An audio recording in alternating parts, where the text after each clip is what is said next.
Gurukulam public school के इस channel में मैं मलकान सिंह एक बार फिर आपका स्वागत करता हूं। बच्चों, आज हम पढ़ेंगे अनुभव विस्तार, जिसमें हम वस्तुनिष्ठ प्रश्नों को देखेंगे, अति लघु उत्तरीय प्रश्नों को देखेंगे और लघु उत्तरीय प्रश्नों को देखेंगे। तो सबसे पहले देखते हैं वस्तुनिष्ठ प्रश्न। सही जोड़ी बनाइए। सुसंस्कृत का क्या आएगा? अच्छे व्यवहार वाला। क्या आएगा? अच्छे व्यवहार वाला। सामंजस्य का तालमेल। क्या है? तालमेल। संस्कृत का अच्छे व्यवहार वाला।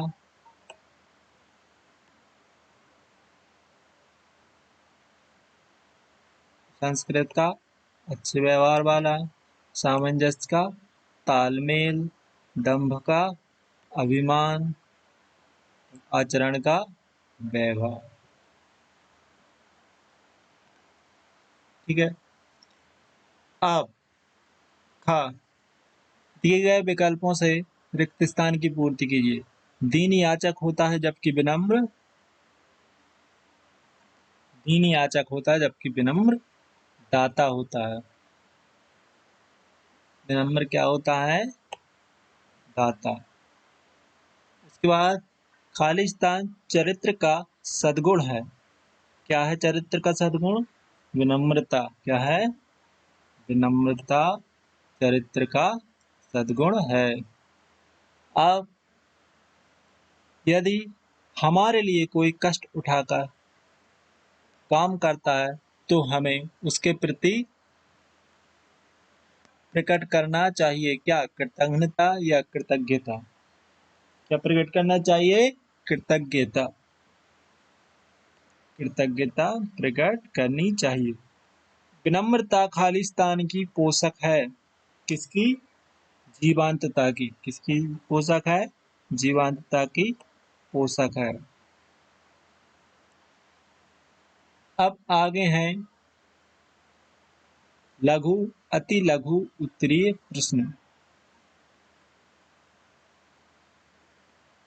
विनम्रता शब्द का अर्थ बताइए।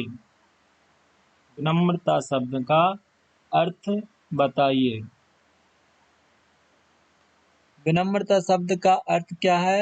विनम्रता शब्द का अर्थ है अच्छा व्यवहार। क्या है? अच्छा व्यवहार। दूसरा है विधु के व्यवहार से वीरेंद्र क्यों प्रभावित हुए? विधु के व्यवहार से वीरेंद्र क्यों प्रभावित हुए? विधु के व्यवहार से वीरेंद्र उसकी विनम्रता से प्रभावित हुए। किससे प्रभावित हुए? विनम्रता से प्रभावित हुए। सा बड़ों के बुलाने पर किस तरह उत्तर देना चाहिए? इसका उत्तर आएगा कि बड़ों के बुलाने पर जी हाँ या जी आया, इस तरह का उत्तर देना चाहिए। अगला है सफलता की गारंटी किसे कहा है? सफलता की गारंटी विनम्रता को कहा है। अब इसके बाद आते हैं आपके लघु उत्तरीय प्रश्न। विराट और विधु के व्यवहार की तुलना कीजिए।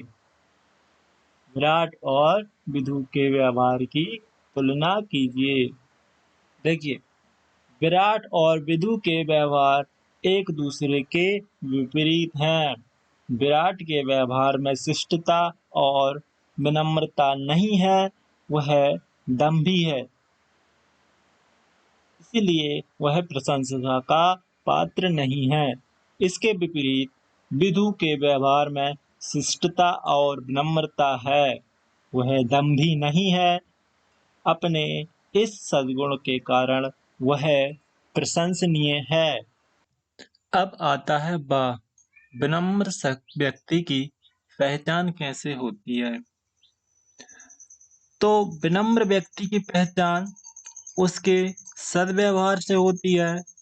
वह अपने से बड़ों, छोटों के प्रति यथोचित आदर सत्कार और प्यार के भावों को प्रकट करता है। इस प्रकार वह बिना किसी भेदभाव के सबकी गरिमा और भावनाओं का समुचित सम्मान करता है। अब आता है समुद्र में बाढ़ क्यों नहीं आती? स्पष्ट कीजिए। उत्तर: समुद्र में बाढ़ नहीं आती है। यह इसलिए कि समुद्र अपनी सीमा में ही रहता है। वह अपनी सीमा से कभी भी बाहर नहीं आता है। इस प्रकार अपनी सीमा में ही वह रहकर नदियों के पानी को समा लेता है। यह वह अपनी विनम्र अनुशासन की विशेषता के कारण ही कर लेता है। अब है दीन याचक होता है जबकि विनम्र दाता। इसका आशय स्पष्ट कीजिए। तो उत्तर में आएगा दीन याचक होता है जबकि विनम्र दाता। इसका आशय यह है कि दीन व्यक्ति में अपनापन की भावना नहीं होती है, वह स्वार्थी होता है। इसके विपरीत विनम्र व्यक्ति में अपनापन होता है, वह प्यार बांटता है, परस्पर मेल मिलाप का वातावरण तैयार करता है। वह किसी से कुछ मांगता चाहता नहीं है, वह तो अपने सद्व्यवहार से अपने संपर्क में आने वालों को अपने सद्गुणों को बांटता ही रहता है। अब ये है विनम्रता कब प्रभाव पैदा करती है? उत्तर है विनम्रता तब प्रभाव पैदा करती है जब जिस समस्या का समाधान आवेश भरा व्यक्ति नहीं ढूंढ पाता, उसे विनम्रता सहज ही खोज लेती है। अब आगे है भाषा की बात। बोलिए और लिखिए। अब हम इनको बोलना है और लिखना है, ठीक है। प्रतीक्षा, प्रशंसा, सुसंस्कृत, पृष्ठभूमि, सामंजस्य, जीवंतता। दूसरा है शुद्ध वर्तनी लिखिए। संक्षिप्त, मृदुल, विनम्रता, व्यक्तित्व, औपचारिकता। इनका शुद्ध लिखना है हमें। तो इनका शुद्ध होगा, आप बुक में देख लेना, इन सब के शुद्ध आपको मिल जाएंगे, ठीक है। अब प्रश्न 3, निम्नलिखित वाक्यों में से विशेषण और विशेष शब्द छांटिए। आद्या शरारती लड़की है। विशेषण किसे कहते हैं? संज्ञा या सर्वनाम की विशेषता बताने वाले शब्दों को विशेषण कहते हैं। और जिस शब्द की विशेषता संज्ञा सर्वनाम की जिस संज्ञा या सर्वनाम की विशेषता बताई जाती है वह विशेष कहलाता है, ठीक है। मैंने दोनों की आपको परिभाषा बता दी। तो आद्या शरारती लड़की है, यहाँ पर विशेष क्या है और विशेषण क्या है? तो विशेषण आएगा शरारती। क्या आएगा? शरारती, है ना। संज्ञा सर्वनाम की विशेषता बताने वाले शब्दों को विशेषण कहते हैं। तो यहाँ लड़की की विशेषता बताई जा रही किससे? विशेषण। ये हो जाएगा आपका विशेषण शरारती और लड़की हो जाएगी आपकी विशेष्य, ठीक है। अब 2 नंबर का, बाजार में मीठे आम बिक रहे हैं। तो यहाँ पर मीठे हो जाएगा विशेषण और आम हो जाएगी विशेष्य, ठीक है। अब परिश्रमी व्यक्ति सफल होते हैं। तो यहाँ पर परिश्रमी हो जाएगा क्या? विशेषण और व्यक्ति हो जाएगा विशेष्य। अब आगे है लाल टोपी लेकर आओ। लाल हो जाएगा विशेषण और टोपी हो जाएगा विशेष्य। उदाहरण के अनुसार ताप प्रत्यय लगाकर नए शब्द बनाइए। अब हमको इनमें ताप प्रत्यय लगाना है और नए शब्द बनाना है।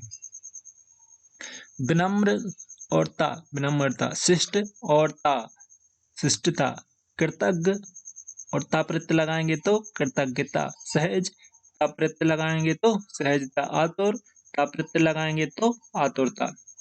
अब प्रश्न 5, पाठ में सु उपसर्ग वाले सुमधुर, सुसंस्कृत आदि शब्द आए हैं। निम्नलिखित शब्दों में से सु उपसर्ग लगाकर नए शब्द बनाइए। इन शब्दों में भी हमको सु उपसर्ग लगाकर नए शब्द बनाना है। जैसे इसमें सु उपसर्ग लगेगा तो सुगंध हो जाएगा, सुपुत्र हो जाएगा, सुफल हो जाएगा, सुमुखी हो जाएगा, सुसंस्कार हो जाएगा और सुयोग हो जाएगा।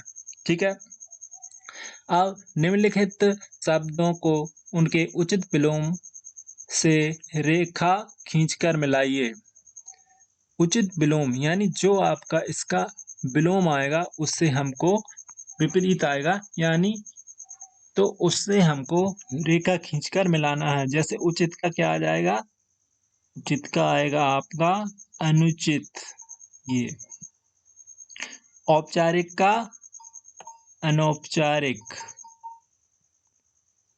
अपेक्षा का उपेक्षा, सद्गुण का दुर्गुण, आदर का अनादर।